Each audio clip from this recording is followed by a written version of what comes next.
Brian Redmond says, no question, but he's requesting literally any Tracy Smothers story.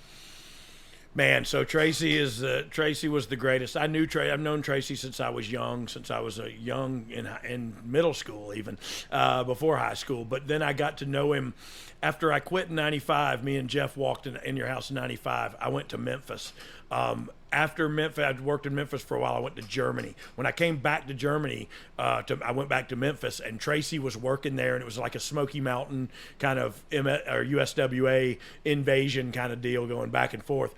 And so me and Tracy became a tag team, and we became the tag team champions, the USWA tag team champions. And I was really proud of that because my brother Steve and Tracy were tag champs, and then me and Tracy were tag champs. So that meant something to me, even if it is real. You know what I mean? It's still on a real life friend scenario. It was really cool for me.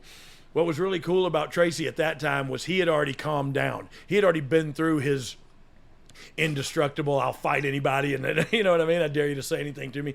He had already been through all that, and so now that was the stage I was in. I had just come back from Germany, beating people up and getting beat up, and man, it was aggressive and it was rough, and I brought that back to USWA. And there was a time when we were the tag champs that like Wolfie D and Jamie Dundee both had 2 black eyes, and Bill Dundee had a black eye, and it was just like we were just beating people up.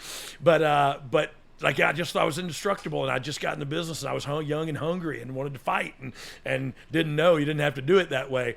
But Tracy was calming me down. Tracy was the one that was calming me down. And if anybody knows Tracy, he was the one in the back getting fired up and punching lockers and stuff about to fight somebody. And then now he's like, Brian, you can't do that. So he was always pulling me back and trying to control me a little bit. I say, not what I do. Yeah, not what I do. But again, just like like I said earlier, he had already been through that. You know what I mean? So he knew the error of his ways and already corrected them. I was still in the midst of it. I was still in the midst of my error and my ways.